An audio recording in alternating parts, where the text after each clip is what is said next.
Shalom, shalom, shalom, shalom, que Dieu nous bénisse, que le Dieu d'Israël soit avec chacun d'entre nous. Nous allons parler ce soir d'un sujet qui me tient vraiment à cœur, le sujet des maris et des femmes de nuit et des esprits sexuels. C'est un sujet très important parce que la plupart des tragédies familiales que nous vivons, c'est-à-dire les divorces, les séparations, ou bien un monsieur qui prend un pistolet puis qui abat sa femme, ou bien quelqu'un qui bat son enfant jusqu'à le blesser, jusqu'à l'envoyer à l'hôpital, sont des manifestations des esprits des maris de nuit. Des personnes qui n'arrivent pas à conserver un emploi pendant un certain temps sont des manifestations des maris et femmes de nuit. Quelqu'un, par exemple, qui a des difficultés à économiser peuvent être sous l'influence des maris et des femmes de nuit. Les gens ont tendance à penser que les maris et les femmes de nuit sont liés seulement au rapport sexuel en rêve, ce qui est faux. Les maris et les femmes de nuit sont liés à tout ce qui est tragédie, tout ce qui est destruction totale de la vie d'un individu. Voilà pourquoi négliger ce domaine-là dans notre vie est très dangereux, parce qu'on peut se retrouver à rien et une vie totalement détruite parce qu'on a négligé l'action de ces esprits puissants et dangereux dans notre vie. Souvent, en me promenant un peu sur YouTube, ça me fait rire quand je vois des personnes qui racontent n'importe quoi. Ils parlent des choses qu'ils ne maîtrisent même pas. Pour parler d'un esprit, il faut avoir vu au moins un esprit dans ta vie. Les gens qui n'ont jamais vu un esprit, c'est eux qui vont parler de délivrance, de désenvoûtement, qu'on parle de ceci et de cela.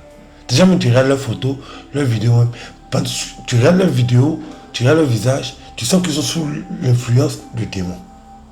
Et ce sont ce genre de personnes qui vont donner des méthodes pour sortir d'un envoûtement ou bien d'une oppression de mari de nuit. Ça me fait vraiment sourire. Les maris de nuit et les femmes de nuit ne sont pas seulement des esprits sexuels. Ce sont des esprits qui ruinent aussi totalement la vie de l'individu. Il y a plusieurs manières de savoir si par exemple on a un mari de nuit ou bien une femme de nuit. D'abord, ça peut être sexuel. Tu peux voir qu'on couche avec toi en rêve et que le lendemain tout se gâte. Tu peux aussi ne pas voir quelqu'un venir coucher avec toi en rêve. Mais néanmoins, tu sens une présence tout autour de toi. Tu sens une présence, tu sens que tu n'es pas seul. Tu sens qu'il y a un blocage dans tes relations sentimentales. Tu sens qu'il y a un blocage dans la vie sentimentale de tes enfants. C'est qu'il faut te dire qu'il y a un esprit sexuel qui rôde autour de toi et de ta famille. Tu peux rencontrer encore d'autres genres de difficultés, comme des accidents répétitifs. Chaque fois que tu bouges, tu as l'impression que tu vas faire un accident. Mais chaque fois les accidents te ratent. Il faut te dire qu'il y a un esprit sexuel qui est là. Parce que l'objectif de l'esprit sexuel, c'est de te vider de ta chance.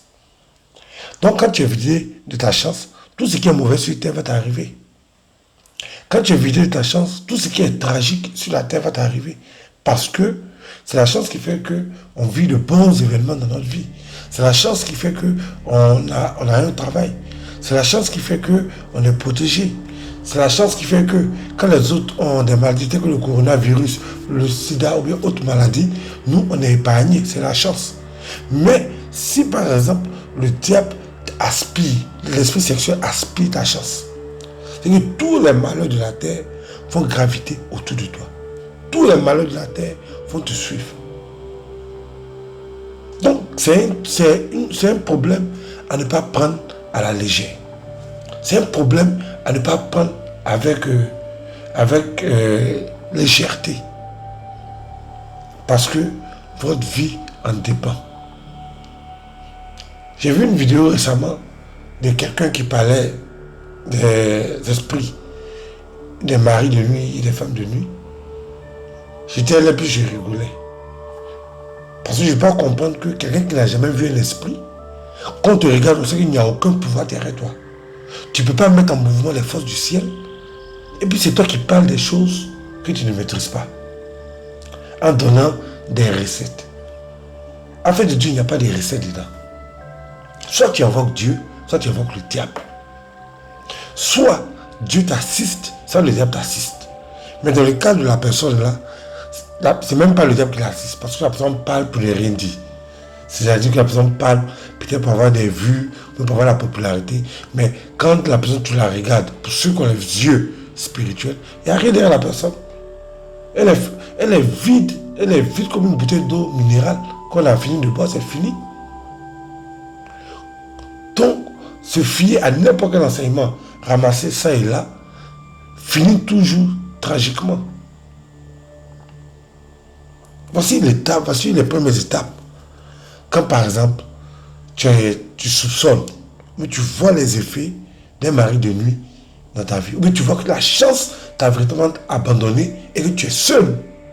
Il n'y a rien derrière toi, tu es seul. Tu sais que les problèmes s'accumulent, tu sens des présences, tu vois que tes enfants ont des difficultés sentimentales et sexuelles, toi-même tu as des difficultés sentimentales et sexuelles, même si tu ne fais pas des rêves, il faut te dire qu'il y a un mari de nuit, mais une femme de nuit, ou bien un esprit sexuel qui est derrière toi. Donc il est très important, très important, de pouvoir connaître ces choses-là. Comment faire pour neutraliser un mari de nuit? La première étape d'abord, pour neutraliser un mari de nuit, il faut être chrétien. Il faut accepter Jésus. Parce que quand tu acceptes Jésus, c'est plus efficace lorsqu'on fait des invocations pour toi, parce que tu appartiens au royaume de Dieu. Quand tu acceptes Jésus, il est plus efficace et plus puissant de faire des invocations pour toi, parce que tu es déjà enfant de Dieu. Si tu n'es pas chrétien, tout le monde n'est pas obligé d'être chrétien. La foi là, c'est Dieu qui sauve l'homme. Tu peux être même musulman, tu peux être païen, tu peux être même féticheur. Mais si tu as un problème, Dieu a dit, je ne mettrai pas dehors celui qui vient à lui. Donc, même si tu n'es pas chrétien, Dieu aussi peut te délivrer. Ça n'a rien à voir. Mais il est plus facile d'être délivré lorsqu'on est chrétien. Néanmoins, pour ceux qui ont des difficultés dans ce domaine-là, il y a quelques méthodes simples qu'on peut utiliser pour réduire l'influence de cet esprit-là sur nous. La première partie, mais la première chose que nous devons faire, d'abord, c'est un désenvoûtement. J'ai donné certaines méthodes de désenvoûtement, mais dans ce cas-ci, je conseillerais un kit de désenvoûtement complet contre les esprits sexuels. Parce qu'il y a des éléments qu'on utilise, que les Juifs ont utilisés depuis des siècles, bénis 7 fois, même bénis 77 fois, qui ont écrasé la puissance des maris et des femmes de nuit. Donc il faut prendre un kit de désenvoûtement qui est vraiment puissant. Dans le cas contraire où tu n'as pas la possibilité d'avoir un kit de désenvoûtement puissant, tu peux faire encore autre chose. Tu peux prier avec le psaume 3, le psaume 7, le psaume 21.